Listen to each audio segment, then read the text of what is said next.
Thank you for inviting me, and I'm going to take you back to the lecture of Dr. Yamada, and I'm going to talk about how the gene expression affects the way we look.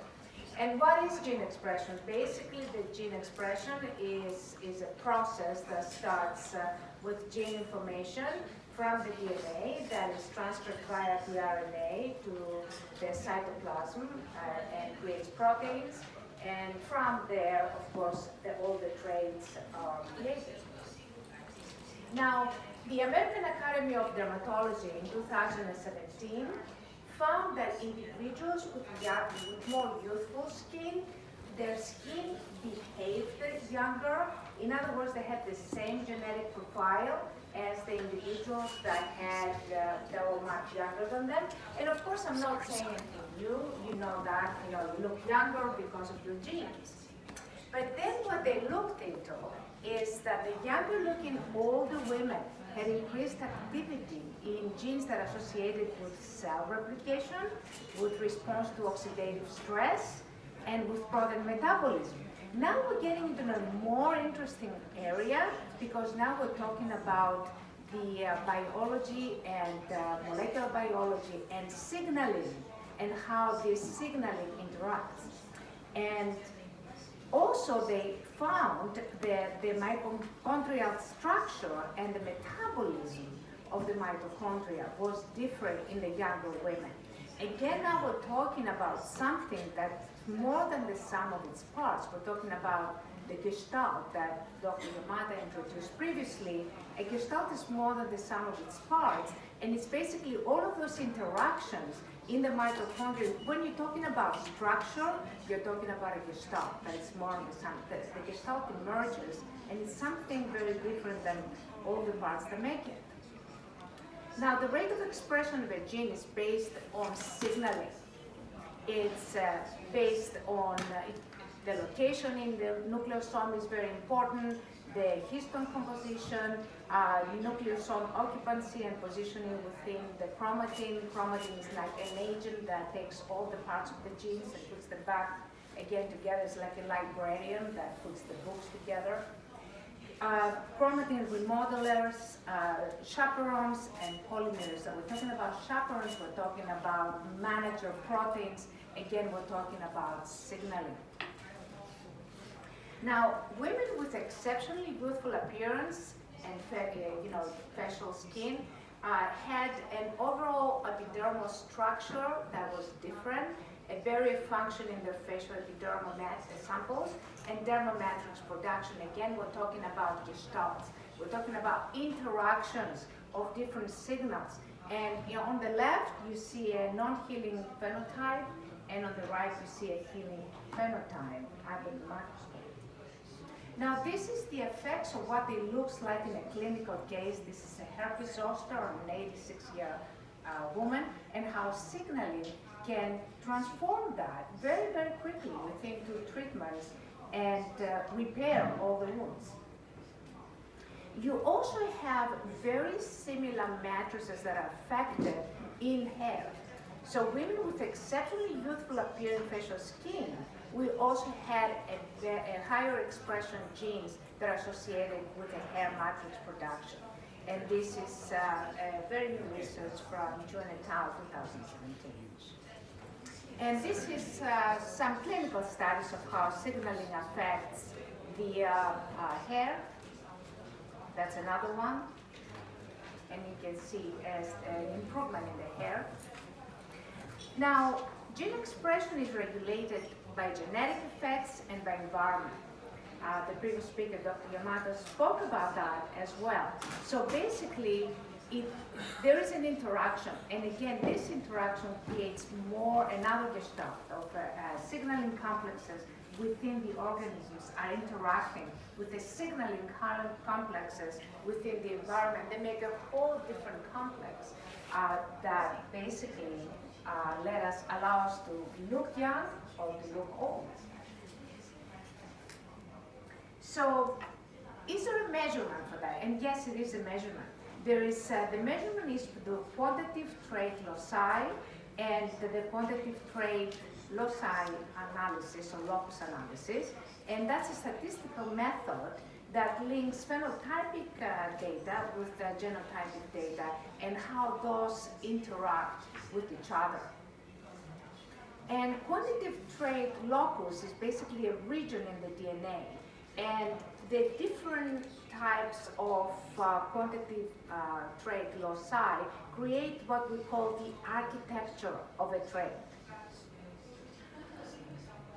Now, for some reason, the skin seems to show the most age-related gene expression changes. As you can see on the diagram there, when you compare it to adipose tissue, it's 1,484 versus 185, so much many more genes expressed in the skin. And Glass et al. Found that the gene expression changes with age in skin, adipose tissue, blood, and the brain. And, but primarily it's the skin, and there are some genes that are basically the same, both in the skin and the adipose tissue, skin and blood, and skin and brain. They're the same kind of genes. And some of them are very tissue specific. Signaling pathways now are the key to this biological mechanism that create these intracellular and extracellular signals. Intracellular is within the cell, extracellular is outside the cell. And cell signaling plays a very key role in basically relaying extracellular signals and intracellular signals. And I'll show you a movie so you can see that. As you can see, the signaling mechanisms initiate these sequences from the outside of the membrane. These signals coming through inside the cell, and they affect the DNA. The gene is part of the DNA, and that gene information is used to synthesize proteins in the cytoplasm. And they have to process transcription and translation that are happening in the cytoplasm. And from the chromosome, you're going into the gene. From there, the DNA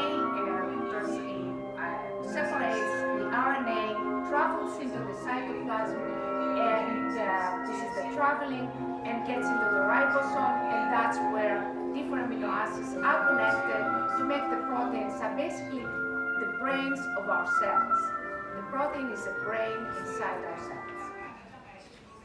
So basically, what signal transduction is initiated by the binding of a ligand to a membrane receptor, like I showed you before.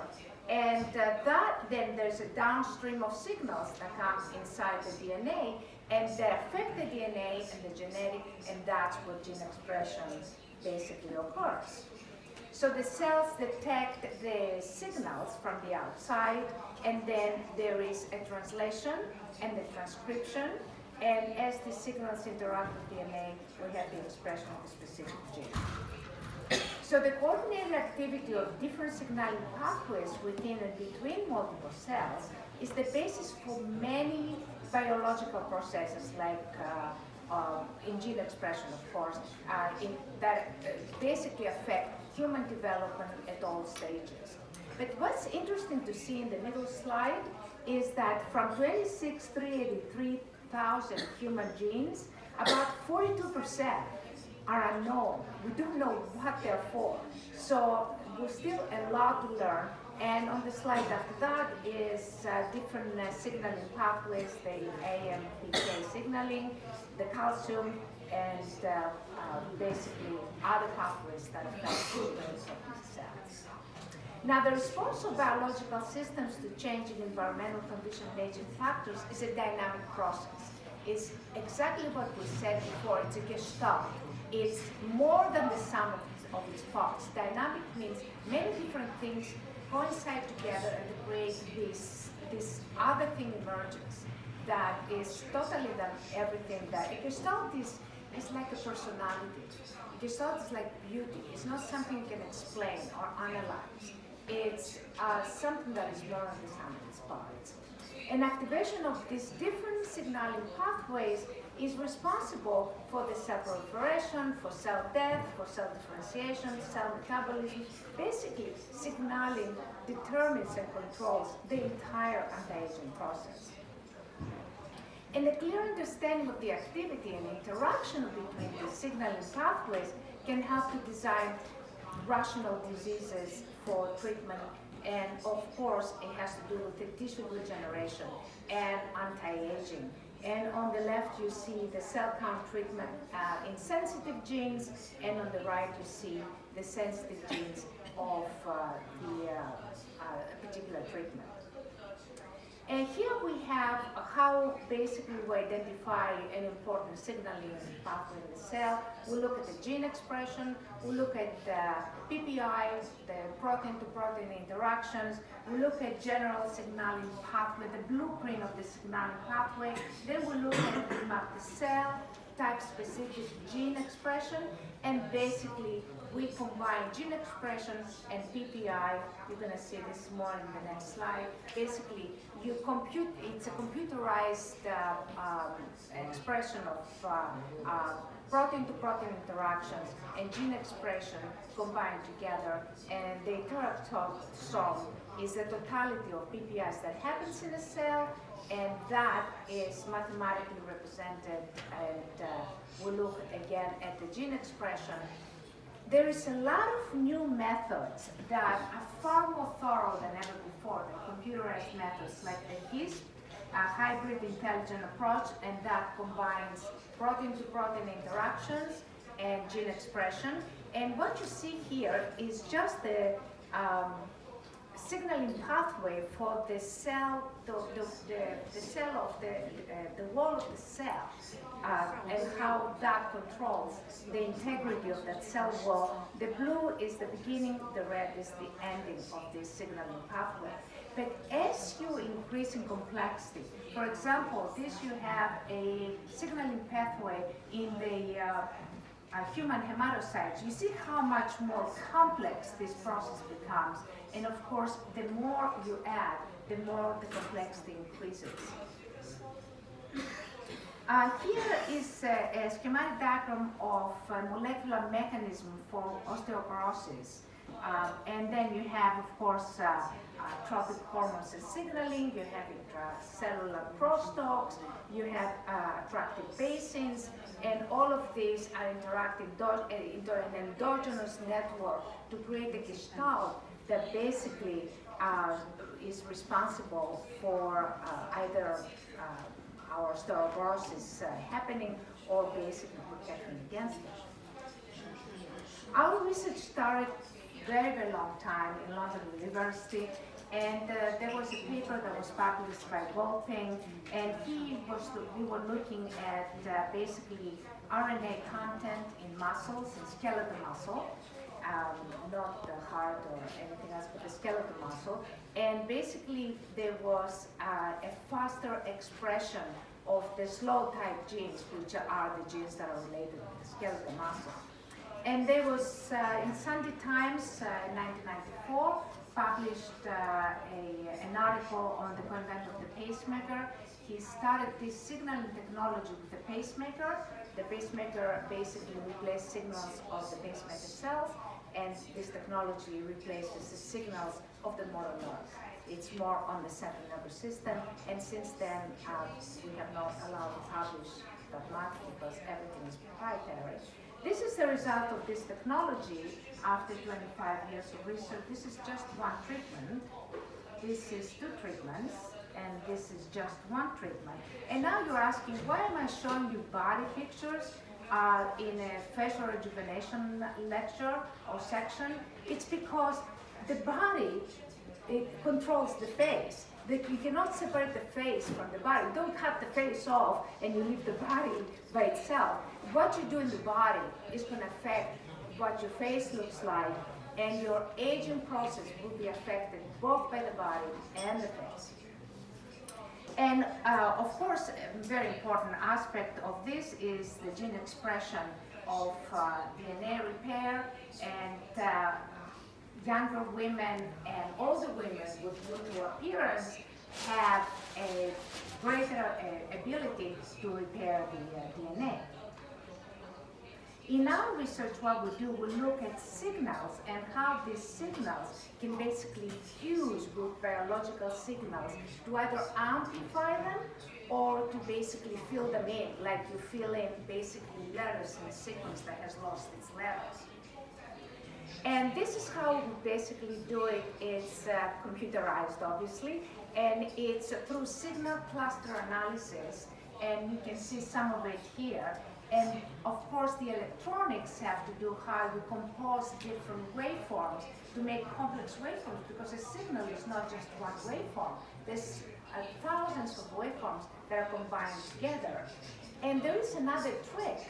It basically you can only put signals through the system in very, very low energies. So it's the exact opposite of lasers and radio frequency. This goes towards the complete other end of very, very minuscule energies.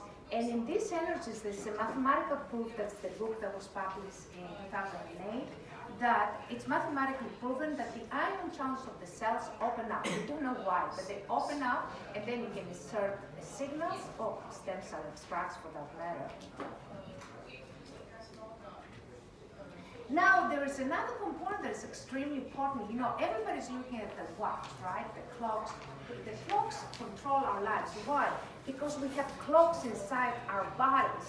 Every little cell has a clock inside it. And basically, this is the Nobel Prize in Physiology and Medicine 2017 that was given because these investigators found that it's the molecular mechanisms, the cells, the clocks of the cells that control the entire circadian rhythm, that we cannot stay awake for 3 or 4 days. We have to go to sleep because of the circadian rhythm demands that. And that is the gestalt from the different little clocks inside the cell that create this circadian rhythm. And clock genes determine several skin disorders, aging and disease. This is the clocks from leukemia. This is keloid scars. Keloid scars are also affected. So when we're talking about signaling, we're talking about basically taking into consideration these genetic clocks and incorporating them into the system, the computerized system for this technology. And this is after 20 minutes. This is stretch marks. Stretch marks are also, psoriasis is also as well an effect of circadian clocks. But also all of these skin disorders are the result of a dysregulation of the circadian rhythms. And you will ask, can we measure this system? Because it's like so minuscule and it's very difficult to obviously observe it under a microscope.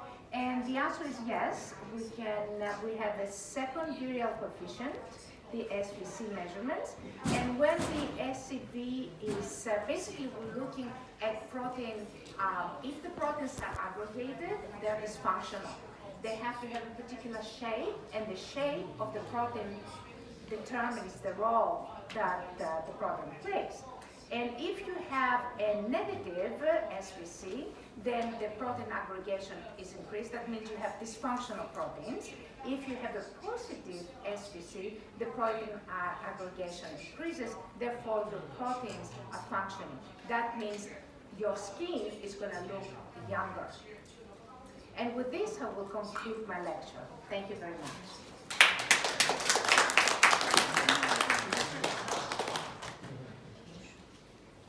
Any questions?